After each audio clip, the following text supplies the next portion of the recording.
जोहार दोस्तों, मैं Ranjeet Kumar study for goals पर आप सबों का स्वागत करता हूं।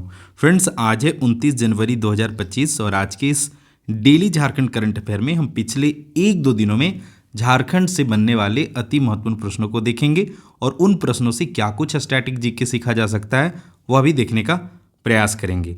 पहला प्रश्न है फ्रेंड्स, झारखंड की राजधानी रांची में आयोजित महिला HIL यानी महिला हॉकी इंडिया लीग का खिताब किस टीम ने जीता है? तो आप सबों को पता है इसका आयोजन अपनी राज्य की राजधानी रांची में हो रहा था और इसके फाइनल मुकाबले में उड़ीसा वॉरियर्स ने सुरमा हॉकी क्लब को 2-1 से फाइनल मुकाबले में हराकर विजेता रही है। तो इसका सही आंसर क्या हो जाएगा? Option B. और यह जो प्रश्न है फ्रेंड्स, वह एग्जाम पॉइंट ऑफ व्यू से वेरी वेरी इंपॉर्टेंट नहीं, यह एक्सट्रीमली इंपॉर्टेंट है। क्यों एक्सट्रीमली इंपॉर्टेंट है, क्यों ऐसा मैं क्यों बोल रहा हूँ, चलिए उसका थोड़ा एग्जाम्पल दिखाता हूँ। फ्रेंड्स, 2023 के लास्ट में एक झारखंड की राजधानी रांची में एक प्रतियोगिता हुआ था और वह प्रतियोगिता फ्रेंड्स महिला एशियन चैंपियंस ट्रॉफी 2023। यह प्रतियोगिता होने के बाद झारखंड में जितने भी एग्जाम हुए लगभग सब एग्जाम में एक प्रश्न पूछ लिया गया। तो भाई यह एग्जाम भी यह जो प्रतियोगिता हुआ है HIL, वो पहला संस्करण था और पहला संस्करण अपने राज्य की राजधानी में हुई है। तो भाई झारखंड में जो एग्जाम होंगे वहाँ तो प्रश्न बनेंगे ही बनेंगे। देखिए, महिला एशियन चैंपियंस ट्रॉफी जो हुआ था उसमें एक प्रश्न पूछा गया था कि रांची के Jaipal Singh Munda astroturf hockey stadium में आयोजित झारखंड महिला एशियन चैंपियंस ट्रॉफी 2023 के लिए शुभंकर का क्या नाम था? तो इसका सही आंसर क्या था फ्रेंड्स? जूही। और यह जो है JSSC सीजीएल 22 सितंबर 2024 को सीजीएल का एग्जाम हुआ था, उसमें पूछा गया था। एक प्रश्न पूछा गया था, एशियन महिला हॉकी चैंपियंस ट्रॉफी का आयोजन कहाँ हुआ? तो इसका सही आंसर रांची है और ये सहायक आचार्य 6 to 8 21 जुलाई वाले पेपर में पूछा गया था। उसी तरह से प्रश्न था, एशियन महिला हॉकी चैंपियंस ट्रॉफी 2023 का विजेता कौन है? तो उसका विजेता भारत था और यह भी प्रश्न पूछा गया सहायक आचार्य 6 to 8 18 जुलाई वाले सेट में। उसी तरह से एशियन चैंपियंस ट्रॉफी 2023 में झारखंड की सलीमा टेटे ने कितने गोल किए? तो 5 गोल सही आंसर था और यह भी JPSC CDPO 10 जून 2024 को पूछा गया था। और जो मैं इस 2023 में जो करंट अफेयर में बनाया था उसमें इन सारे प्रश्नों को बहुत डिटेल में करवाया था और जो जो फॉलो करके गए होंगे वो सही आंसर किए भी हैं। ठीक है, तो चलिए अब जो यह प्रतियोगिता हुआ है HIL, पहली वुमेन्स HIL, इसमें क्या कुछ खास चीज़ें आपको जानना चाहिए जहां से एग्जाम में प्रश्न बन सकते हैं, वह मैं आपको सरसरी नज़र से बता देता हूं। तो स्टडी फॉर गोल्स के सारे प्लेटफॉर्म पे इस तरह से जैसे ही विजेता बना उड़ीसा वॉरियर्स वैसे ही हमने साझा कर दिया था, लेकिन यहाँ पे एग्जाम पॉइंट ऑफ व्यू से जानिए कि अगर संस्करण की बात करें तो इस प्रतियोगिता का यह जो था पहला संस्करण था और कब से कब आयोजित था? तो 12 से लेकर 26 जनवरी 2025 के दौरान यह आयोजित हुआ था। इसके उद्घाटन में ये जो कल्पना सोरेन है, इनके द्वारा उद्घाटन किया गया था। कांडे विधानसभा की यह विधायक हैं और माननीय मुख्यमंत्री हेमंत सोरेन की धर्मपत्नी। ठीक है, आयोजन स्थल का बात करें तो मरांग गोम के जयपाल सिंह मुंडा एस्ट्रोटर्फ स्टेडियम मोराबादी रांची में इसका आयोजन हुआ। इसमें भाग लेने वाली टीमों का बात किया जाए तो कितने टीमें? 4 टीमें भाग लीं और उसमें कौन है? Delhi SG pipers, Orissa warriors, रांची राड बंगाल टाइगर्स और सुरमा हॉकी क्लब। यहाँ पे जो ब्रैकेट में दे दिया हूँ फ्रेंड्स, यह झारखंड की खिलाड़ी हैं जो इन टीमों के हिस्सा थीं। तो संगीता कुमारी और दीपिका सोरेन जो थी वह दिल्ली SG पाइपर्स की खिलाड़ी के तरफ से खेल रही थी और जो ब्यूटी डुंगडुंग और बिनिमा धान है वो रांची रार बंगाल टाइगर्स की तरफ से खेल रही थी और सुरमा हॉकी क्लब की तरफ से सलीमा टेटे और निकी प्रधान खेल रही थी। ठीक है, तो ये कुछ हुआ। इसके अलावे विजेता की बात करें फ्रेंड्स, तो अभी मैं बता रखा हूँ उड़ीसा वॉरियर्स जो है वो महिला हॉकी इंडिया लीग 2025 की विजेता रही है। उप विजेता की बात करें तो सुरमा हॉकी क्लब उप विजेता रही और इस टीम के जो कप्तान थी वो झारखंड की सलीमा टेटे थी। तो यह भी ध्यान रखिएगा। और वर्तमान में भारतीय महिला हॉकी टीम की कप्तान भी कौन है? तो सलीमा टेटे है। झारखंड की राजधानी झारखंड में खेलों के नर्सरी के रूप में जाना जाने वाला जिला सिमडेगा की रहने वाली है। ठीक है, प्लेयर ऑफ द टूर्नामेंट की बात करें तो ज्योति को मिला है, सुरमा हॉकी क्लब की खिलाड़ी हैं। टॉप स्कोरर की बात करें तो यिब्बी यानसेन उड़ीसा वॉरियर्स की हैं और चार्लोट एंगरबर्ट सुरमा हॉकी क्लब की हैं। बेस्ट गोलकीपर कौन का अवार्ड किन्हें मिला है? तो सविता पुनिया को, सुरमा हॉकी क्लब की खिलाड़ी थी। और upcoming player of the tournament Sonam को मिला है, सुरमा हॉकी क्लब की खिलाड़ी थी। विजेता टीम को फ्रेंड्स 1.5 करोड़ और उप विजेता टीम को 1 करोड़ राशि के साथ ट्रॉफी दिया गया है। तो यह ट्रॉफी झारखंड के मुख्यमंत्री हेमंत सोरेन जी के द्वारा दिया गया था। ठीक है, चलिए, तो मैं अभी बता रहा हूँ। देखिए, पिछले बार जब हम लोग का करंट अफेयर इसका जो पिछला संस्करण था, वहाँ पे हमने महिला एशियन चैंपियंस ट्रॉफी से रिलेटेड हर चीज़ बता रखा था। अभी जो नया संस्करण जो आपको स्क्रीन में दिख रहा है, इसमें देखिए महिला एशिया चैंपियंस ट्रॉफी 2024 जो कि कहाँ राजगीर में हुआ है, उसका भी अब विजेता भारत ही रहा है, तो उसे भी यहाँ डिटेल में दे दिया गया है। तो आप करंट अफेयर का अगर पूरा निचोड़ चाहते हैं, और निचोड़ कहने का सेंस इसलिए क्योंकि अब 10 क्वेश्चन के लिए मैं इतनी मोटी मोटी किताब तो नहीं पढ़ सकता, क्योंकि भाई जब आप एग्जाम में बैठ रहे होते हो उस समय आपको एकदम ऑलराउंडर बनना होता है। अगर अभी एग्जाम्पल ले ले तो मुझे मेरे लाइफ में क्या है, मैं करंट अफेयर पढ़ा लेता हूँ, कोटा पढ़ा लेता हूँ, दो स्पेसिफिक चीज़ है। लेकिन जब आप तैयारी कर रहे होते हैं तो आपको वहाँ पे math, science, reasoning, Jharkhand GK, national GK, क्षेत्रीय भाषा, पेपर 1 हिंदी, इंग्लिश, इन सब का एक्सपर्ट बनना पड़ता है भाई, मतलब ऑलराउंडर बनना पड़ता है। तो इसलिए आपका समय बचाने के लिए study for goals as a निचोड़ पुस्तकें ला रही है, ताकि जो हम स्टूडेंट हैं उनका समय बचे। तो आप अगर झारखंड करंट अफेयर आपके डेस्क पे नहीं है तो बेहिचक इसे अपने डेस्क का हिस्सा बना लीजिए। बाकी मैं करंट अफेयर तो यूट्यूब पे पढ़ा ही रहा हूँ, ठीक है। बाकी मैं पिछले वीडियो में बोला था कि जिस विषय का सबसे ज़्यादा कमेंट होगा वह टेस्ट संडे को होगा। पेपर 3 तो फिक्स है, पेपर 2 वाले में बोला था। तो सबसे ज़्यादा जो कमेंट थे वहाँ पे वह हिंदी के थे, ठीक है। और उसके बाद जो दूसरा था वह नागपुरी का था। तो भाई लगभग आसपास था दोनों कमेंट। तो मैं आपके जो कमेंट लिखने का मतलब सराहना करता हूँ, और आपका मेहनत बेकार नहीं जाएगा। संडे को इन दोनों पेपर का टेस्ट होगा, ठीक है। तो 3 से 5 तो पेपर 3 है ही, बाइलिंगुअल मॉक टेस्ट होगा। उसके अलावे जो 10-30 टाइमिंग प्लेटफॉर्म पे पहले ही बता दिया जाएगा। संडे को आपको हिंदी या नागपुरी दोनों पेपर 2 के रूप में देखने को मिलेगा, ठीक है। चलिए, बाकी अगले वीक के लिए भी मैं बताऊंगा, किसी भी डेली झारखंड करंट अफेयर के किसी लेक्चर में मैं बोलूँगा। जिस हिसाब से आपका रिस्पॉन्स रहेगा उसी हिसाब से संडे फ्री मॉक होगा। दूसरा प्रश्न है फ्रेंड्स, सिरसीता नाले दर्शन यात्रा, एक तरह से यह मेला है, किस जिले से संबंधित है? तो इसका सही आंसर हो जाएगा फ्रेंड्स गुमला जिले से यह संबंधित है।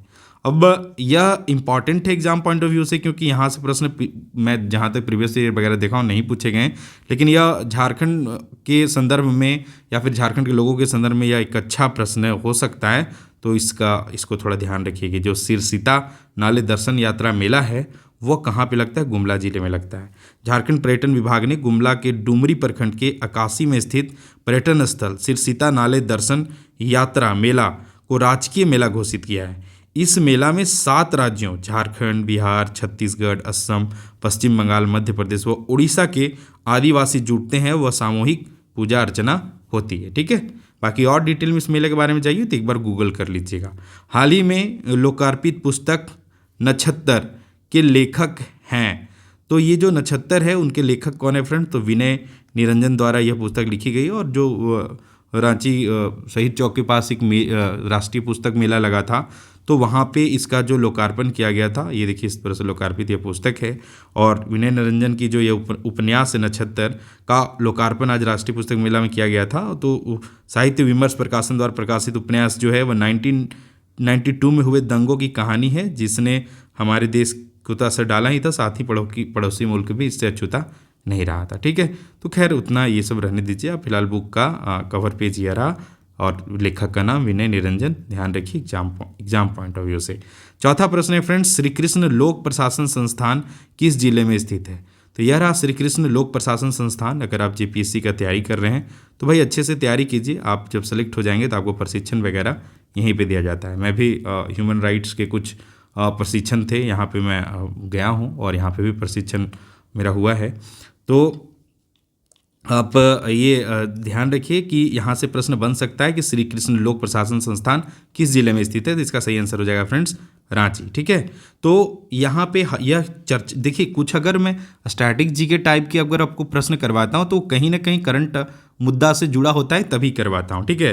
तो श्री कृष्ण लोक प्रशासन संस्थान को उत्कृष्ट मैनेजमेंट के लिए एक साथ ISO के 3 सर्टिफिकेट से सम्मानित किया गया है। क्वालिटी मैनेजमेंट सिस्टम विशिष्ट गुणवत्ता प्रबंधन के लिए ISO 9001 रेशियो 2015 का प्रमाण पत्र मिला है। और एजुकेशनल ऑर्गेनाइजेशन मैनेजमेंट के लिए ISO इस तरह हाँ यही है ना, और प्रमाण पत्र मिला है। एनवायरमेंटल मैनेजमेंट सिस्टम के लिए ISO इतना 14001 का और रेशियो 2015 का प्रमाण पत्र मिला है, ठीक है, ध्यान रखिएगा।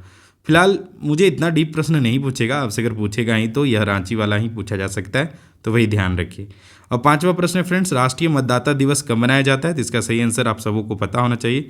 25 जनवरी को राष्ट्रीय मतदाता दिवस मनाया जाता है, और 25 जनवरी को जो नेशनल वोटर्स डे है, उस अवसर पर झारखंड को कई अचीवमेंट मिले, तो इसलिए यह प्रश्न इंपॉर्टेंट हो जाता है, तो मैं इसे रिवाइज करवा दे रहा हूँ। राष्ट्रीय मतदाता दिवस पर चुनाव में उत्कृष्ट प्रदर्शन के लिए झारखंड को बेस्ट परफॉर्मिंग स्टेट का राष्ट्रीय पुरस्कार भी प्राप्त हुआ है, और वर्तमान में जो झारखंड के मुख्य निर्वाचन पदाधिकारी हैं वह के रवि कुमार है। तो ये दो चीज़ भी आप ध्यान रखिएगा। बाकी अब मंथ लास्ट होने को है, तो एक बार फिर से झारखंड के मतलब जो नेशनल डेज हैं, इंपॉर्टेंट डेज हैं, राष्ट्रीय और अंतर्राष्ट्रीय स्तर के पर जो नेशनल डेज वगैरह मनाए जाते हैं, तो दिवस को मैं एक बार रिवाइज करवा देता हूँ। सावित्रीबाई फुले जयंती कब है? 3 जनवरी को। लुइस ब्रेल दिवस कब मनाया जाता है? 4 जनवरी को। प्रवासी भारतीय दिवस 9 जनवरी को। विश्व हास्य दिवस 10 जनवरी को।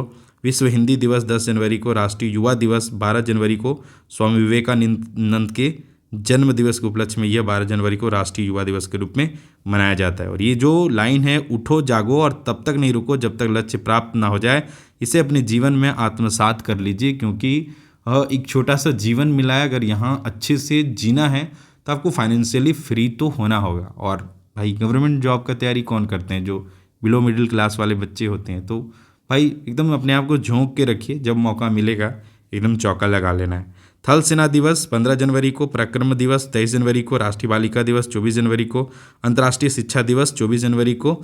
इसके अलावा राष्ट्रीय मतदाता दिवस अभी हमने बताया 25 जनवरी को। भारत पर्यटन दिवस 25 जनवरी को ही मनाया जाता है। और गणतंत्र दिवस तो आप सभी जानते हैं 26 जनवरी को। अंतर्राष्ट्रीय सीमा शुल्क एवं उत्पाद दिवस भी 26 जनवरी को। और अंतर्राष्ट्रीय नरसंहार दिवस द्वितीय विश्व युद्ध में मारे गए यहूदियों की याद में 27 जनवरी को। सर्वोदय दिवस 30 जनवरी को फ्रेंड्स, और शहीद दिवस 30 जनवरी को, और कुष्ठ निवारण दिवस 30 जनवरी को। तो यह ध्यान रखिएगा, ठीक है। बाकी कुछ और भी प्रश्न थे जो उतने इंपॉर्टेंट नहीं थे, लेकिन एक बार सर्च से देख लिया जाए। National university of study and research in law NSRU छोड़ो भाई, ठीक है, रांची और Gujarat national law university GNLU शोध परियोजनाओं, शैक्षणिक सामग्री और अन्य शैक्षणिक संस्थाओं के आदान प्रदान को लेकर समझौता हुआ है। भारतीय पर्वतारोही भावना डेहरिया ने अर्जेंटीना में दक्षिण अमेरिका की सबसे ऊंची चोटी एकानकागुआ चोटी पर सफलतापूर्वक चढ़ाई कर नया कीर्तिमान बनाई है। भारतीय ग्रैंड मास्टर इनियान पनीरसेल्वम ने शानदार प्रदर्शन करते हुए मलेशिया में जो हो रहा है 9वें जोहोर इंटरनेशनल ओपन शतरंज टूर्नामेंट का खिताब जीत लिया है। तो भाई 58 प्रतियोगी थे, उनमें से अपने देश के हैं इनियान पनीरसेल्वम, वो इन्होंने पहला स्थान प्राप्त किया, मतलब इस टाइटल जीता, ठीक है।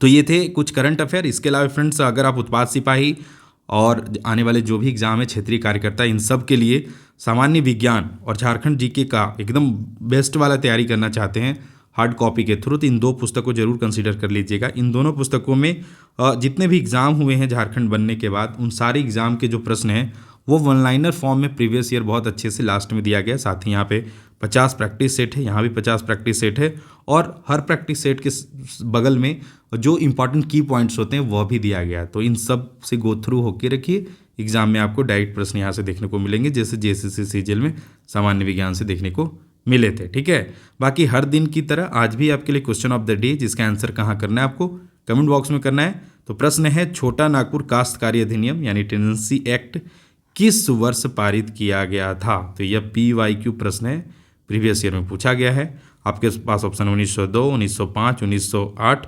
1915। अब CNT एक्ट से और क्या कुछ जो बेसिक चीज़ें हैं वो बताइए कि इसका ड्राफ्ट कौन तैयार किया था, या फिर वो जो वन लाइनर टाइप में हो, क्योंकि यहाँ पे जो ज़्यादातर प्रश्न CNT एक्ट से पूछे जाते हैं वो JPSC PT वगैरह में ही पूछा जाता है, लेकिन जो बेसिक इन्फॉर्मेशन है वो आपको JSSC वाले एग्ज़ाम में भी पूछे जाते हैं। तो वैसे वन लाइनर्स के रूप में 5 पॉइंट बना के आपको कमेंट बॉक्स में आंसर करना है, जैसे आपने पिछले दिन के प्रश्न में किया है। तो चलिए, पिछले दिन जो हमने आपसे प्रश्न पूछा था उसे भी हम लोग डिस्कस कर लेते हैं। हमने आपसे पूछा था कि औद्योगिक विकास को बढ़ावा देने के उद्देश्य से 1972 में बिहार सरकार द्वारा IADA की स्थापना की गई थी। अब IADA का पूर्ण रूप क्या है, यह हमने आपसे पूछा था और आप सबों ने इसका सही आंसर दिया है। उनमें से किस्कू राज हैं, उन्होंने बहुत ही बेहतरीन आंसर दिया है।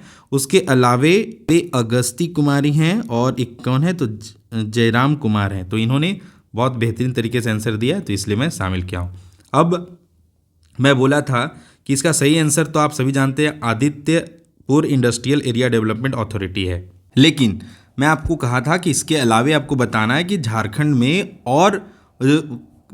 में कितने औद्योगिक विकास प्राधिकरण हैं। तो देखिए इन्होंने बताया, इनके कमेंट को ही हम लोग पढ़ते हैं। झारखंड में कुल 4 प्रमुख विकास प्राधिकरण है और इसका मुख्य उद्देश्य लघु सूक्ष्म एवं लघु माध्यम के उद्योगों को संवर्धन करना, जो झारखंड औद्योगिकीकरण क्षेत्र विकास प्राधिकरण के अंतर्गत आती हैं, जो निम्न प्रकार है। पहला है AIADA, Adityapur industrial area development authority, कब स्थापना हुआ था 1972 में। उसके बाद है RIADA, Ranchi industrial area development authority, कब बना था 1973 में। उसके बाद है BIADA, Bokaro industrial area development authority, कब बना था 1974 में। और झारखंड बनने के बाद बना फ्रेंड्स एसपीयाडा यानी Santhal Pargana industrial area development authority 2015 में। तो प्रश्न ऐसे भी पूछा जा सकता है कि झारखंड के बनने के बाद कौन सा औद्योगिक विकास प्राधिकरण निर्मित हुआ या बना, तो वह ध्यान रखिएगा, ठीक है। बाकी फ्रेंड्स यही था आज का वीडियो। आई होप कि आपको बहुत कुछ सीखने को मिला होगा और आपका स्टैटिक जीके भी अच्छा हुआ होगा। और इसके अलावा अगर आपको जेएसएससी झारखंड के जितने भी एग्जाम होने वाले हैं, उन एग्ज़ाम को लेकर आज या भविष्य में कभी भी आपको डाउट होता है तो आप बेहिचक मुझे इंस्टाग्राम पे फॉलो कर लीजिए। यहाँ पे मुझे टेक्स्ट कीजिए, आपकी जो भी क्वेरी है टेक्स्ट कीजिए। मैं जब भी फ्री रहूँगा, थोड़ा सा मतलब देर ही सही पर जवाब जाएगा, तो जब भी फ्री रहूँगा, ड्यूटी आवर में भी फ्री रहूँगा, तो मैं अपने स्तर से बेस्ट आंसर करने का प्रयास करूँगा। बाकी आप मुझे मेरा व्हाट्सअप चैनल भी फॉलो कर सकते हैं, जहाँ पे मैं झारखंड के जो अपडेट होते हैं वो भी डालता हूँ और अपने लाइफ से भी जुड़े चीज़ें जो आपको थोड़ा बहुत मोटिवेट करे वह भी मैं यहाँ शेयर करते रहता हूँ। बाकी अगर आपने एक्साइज कांस्टेबल का दौड़ निकाल रखे हैं या फिर ये जो क्षेत्रीय कार्यकर्ता है उसके लिए एकदम ट्रूली पढ़ाई में लगे हुए हैं, तो आपके लिए एक सफलता का बंडल है, जहाँ पे पेपर 1 का 10 मॉक है, पेपर 2 का 15 मॉक है, जहाँ खोटा, नागपुरी, हिंदी के साथ इंग्लिश भी है।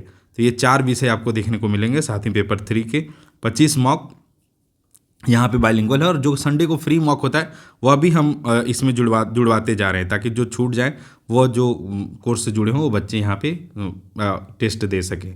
बाकी हार्ड कॉपी के रूप में पेपर 1, पेपर 2 में खोटा, यहाँ पे भी वही कंसेप्ट है कि पहले बुक में सारे जो सिलेबस है उसका शॉर्ट नोट्स दिया गया है लगभग 40 से 45 पेज तक। उसके बाद प्रीवियस ईयर पेपर है, उसके बाद 15 मॉक है, और उसमें भी इंपॉर्टेंट प्रीवियस ईयर के जो की पॉइंट्स हैं वो की पॉइंट के रूप में दिए गए हैं। तो ये इसी पैटर्न पे हिंदी है, नागपुरी है, और पेपर 3 आपको विस्तृत व्याख्या और ये जो मैथ के क्वेश्चन है उसके सॉल्यूशन के मतलब वीडियो सॉल्यूशन के साथ आपको मिल जाएगा, और एक रहा करंट अफेयर। तो इन सब का कॉम्बिनेशन आप फॉलो कर लीजिए। बहुत से बच्चे परचेज कर करके फ़ोटो भेजते हैं, तो भाई अच्छा लगता है कि हमारा जो मेहनत है वो बच्चों तक पहुंच रहा है, तो वो इसे कंसीडर कर सकते हैं। बाकी आप अगर जेपीएससी का अच्छा से बेहतरीन तैयारी कर रहे हैं तो आप मॉक से ज़रूर गो थ्रू होते रहिए, प्रैक्टिस करते रहिए। पेपर 1 के 25 मॉक, पेपर 2 के 25 mock, topic wise sectional test, dot clearance WhatsApp ये विद इन ऐप ग्रुप, और all previous year paper bilingual ये सब आपको मिल जाएगा। और ये लगभग हर जो मॉक होते हैं, सेट होते हैं, वो पूर्व में चयनित जो अभ्यर्थी हैं उनके मार्गदर्शन में तैयार किए जाते हैं। तो आपको एक परफेक्ट प्रैक्टिस सेट के रूप में यह मिल जाता है। बाकी झारखंड दरोगा का आप कंप्लीट प्रिपरेशन करना चाहते हैं, जहाँ पे A to Z video lecture, PDF notes, mock test, previous year paper, यह सब कुछ A to Z आपको एग्ज़ाम होने तक आपके डिमांड पे ही स्टडी फॉर गोल्स के द्वारा ले आया गया। यहाँ पे बैक टू बैक क्लासेस भी हो रहे हैं, और इस बार आपको प्रिंटेबल नोट्स भी दिए जाएंगे, मतलब हम प्रोवाइड करेंगे PDF, आप उसे प्रिंट कर सकते हैं, ठीक है। तो कोई क्वेरी हो तो यह ऑफिशियल नंबर पे कॉल करके आप पूछ भी लीजिएगा, ठीक है। बाकी यही था आज का लेक्चर फ्रेंड्स। आई होप आपको बहुत कुछ सीखने को मिला होगा, और अगर आप स्टडी फॉर गोल्स में नए हैं और आपको हमारे कंटेंट अच्छे लग रहे हैं तो आप बेहिचक वीडियो को लाइक किया कीजिए और शेयर भी किया कीजिए। साथ ही अगर आप अभी तक इन प्लेटफॉर्म से नहीं जुड़े हैं तो हमारे आप यूट्यूब चैनल को सब्सक्राइब कर लीजिए। टेलीग्राम पे डेली क्विज के लिए और PDF वगैरह के लिए, करंट अफेयर के, यहाँ पे जुड़ जाइए। बाकी झारखंड के सभी मुद्दों का क्विक अपडेट के लिए आप हमारे व्हाट्सएप चैनल से भी जुड़ सकते हैं। तो फ्रेंड्स मैं फिर मिलता हूँ, इस बार हो सकता है डेली के साथ साथ मैं मंथली झारखंड करंट अफेयर के साथ भी आपसे रूबरू हूँ, और डिजिटल बोर्ड पे वह क्लास देखने को मिलेगा, तो आप उसे भी ज़रूर फॉलो कर लीजिएगा। बाकी मिलते हैं फिर नए लेक्चर के साथ, तब तक आप अपना ख्याल रखिए। Bye bye and take care.